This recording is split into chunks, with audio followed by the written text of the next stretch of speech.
Usa ka feed mill plant sa Bukidnon nga adunay state-of-the-art technology sa paghimo og feeds. Giablihan na. Ato'y balik si James Pauloyap.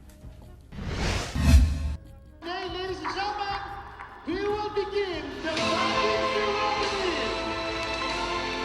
Formal na nga gibuksan ang ikaupat nga planta sa Mindanao Philippines Incorporated. Usa ka kumpanya nga gahimo og feeds alang sa tanang klase sa mga hayop, sama na lang sa baboy, baka, ingon man sa iro og iring. Ang Venovo nagagamit og European technology aron makamugna og epektibo og dekalidad nga feeds. Technology that fits very well the configuration of the country, the Philippines. We believe has already proven success in several countries in the past. Gihimuan jud ka sumala sa imong gusto. That is very good for us, no? And really, ang ako agyud nga na-appreciate is kanang og mingon sila nga ang iPhone is users friendly, mas kini gyud is customers friendly.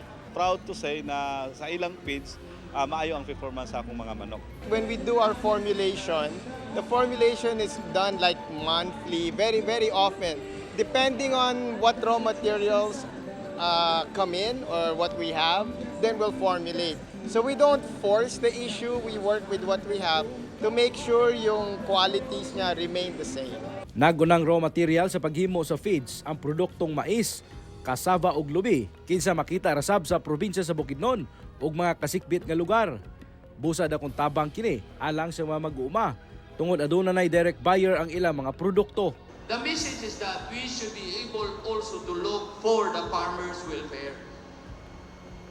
The more important is that if the farmers is motivated to plant, then your business will grow. We can confidently say nga naagi tay stock, naagi tay ka-provide niyo dili magproblema ang inyong mga alaga. Gawas niini pipila sa mga residente sa palibot ang nakatrabaho sa maong planta.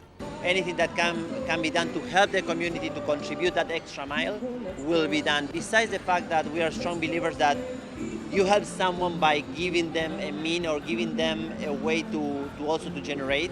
So making them part as suppliers, making them part as stakeholders is part of it. Kauban si Roland Kanya sa kamera. Ako si James Pauliap para sa One Mindanao.